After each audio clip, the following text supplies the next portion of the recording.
Katika ulimwengu wa sasa, teknolojia inakuwa kwa kasi ya ajabu, na kila mmoja wetu anasifu uwezo mkubwa wa akili mnemba, au kwa kifupi AI. Inarahisisha kazi zetu, inatupa majibu haraka na inatufanya tuonekane werevu sana. Lakini, je, umewahi kujiuliza kuhusu upande wa giza wa teknolojia hii? Leo tunaangalia ukweli mchungu na hatari 6 kubwa za AI kwenye maisha ya kibinadamu. Kama bado hujajiunga na familia yetu hapa YouTube, bonyeza kusubscribe sasa hivi ili uwe mwanafamilia wa nguvu wa chaneli hii. Na kwa wewe unayenitazama kupitia TikTok au Facebook, gunga alama ya follow hapo juu, kisha nenda moja kwa moja kwenye bio yangu. Kuna link nimekuwekea hapo, itakupeleka moja kwa moja kwenye chaneli yetu ya YouTube ili ukasubscribe na kuwa mwanafamilia wa dhati. Gunga hiyo link sasa hivi, kisha shika kiti chako. Hii ni Frank Media. Hatari ya kwanza na kubwa zaidi ni janga la kupotea kwa ajira za watu.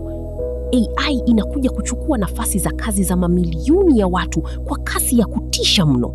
Fikiria nyanja kama za uhasibu, huduma kwa wateja au kata hitaji uandishi wa habari.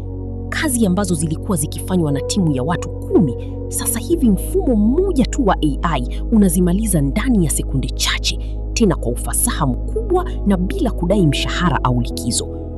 Kama hautajiongeza ujuzi mpya mtaani, upo hatarini kupoteza tegemeo lako la kiuchumi.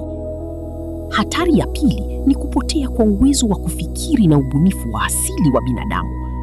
Kwa sababu AI inatoa majibu ya kila kitu kwa urahisi, binadamu wengi wameacha kabisa kutumia akili zao kufikiri kwa kina. Mfano mdogo tu, wanafunzi mashuleni na vyuoni sasa hivi hawaumizi kichwa kufanya utafiti au kuandika ripoti.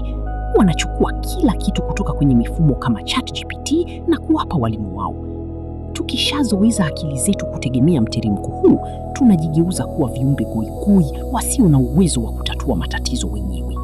Hatari ya tatu ni athari mbaya kwenye mahusiano ya kijamii na kuongezeka kwa upweke.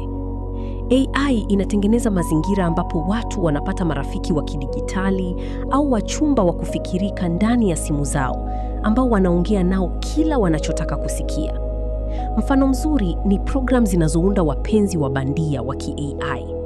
Hali hii inawafanya vijana wengi wakimbie mahusiano halisi ya kimwili na kijamii, jambo linalozalisha upweke uliopitiliza, sonona na kuharibika kwa saikolojia ya jamii nzima. Hatari ya 4 ni wimbi kubwa la uongo na upotezaji wa ukweli kupitia teknolojia ya deepfakes.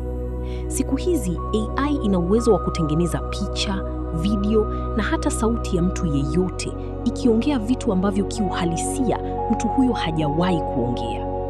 Tunaona mifano mingi ambapo sura au sauti za viongozi, wasanii au watu maarufu zinatengenezwa kufanya utapeli au kusambaza chuki. Jambo hili linaharibu sifa za watu na kuvunja uaminifu, kwa sababu inafika mahali huwezi kujua kipi ni cha kweli na kipi kimetengenezwa kwa kompyuta.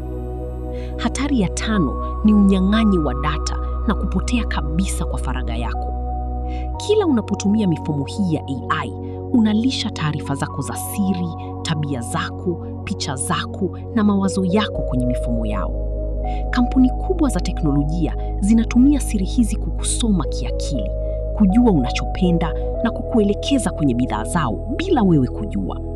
Mfano halisi ni vile unavyoweza kuongelea kitu na rafiki yako kwenye chat, kisha ukifungua mitandao unakuta matangazo ya kile mlichokuwa mnakiongelea.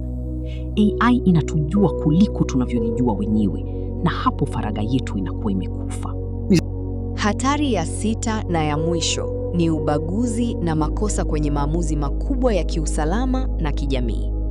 Kwa sababu AI inajifunza kutokana na data zilizowekwa na wanadamu, inachukua pia na ubaguzi au mapungufu ya kibinadamu.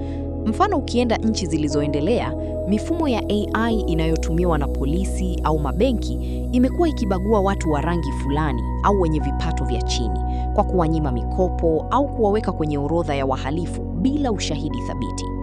Mashine haina huruma. Ikishatoa hukumu yake, haijali hisia wala mazingira ya kibinadamu. Teknolojia hii isipotumiwa kwa tahadhari kubwa, inaweza isitusaidie, bali ikatugeuza kuwa watumwa ndani ya dunia yetu wenyewe. Kati ya hatari hizi 6 tulizoziona leo, ni jambo gani unahisi limeshaanza kuleta madhara makubwa zaidi hapa nchini kwetu?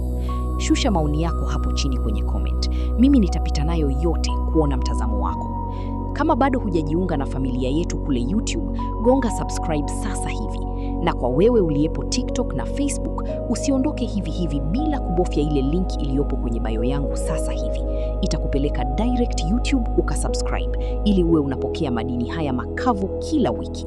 Hii ni Frank Media. Tukutane kwenye madini yanayofuata. Stay sharp.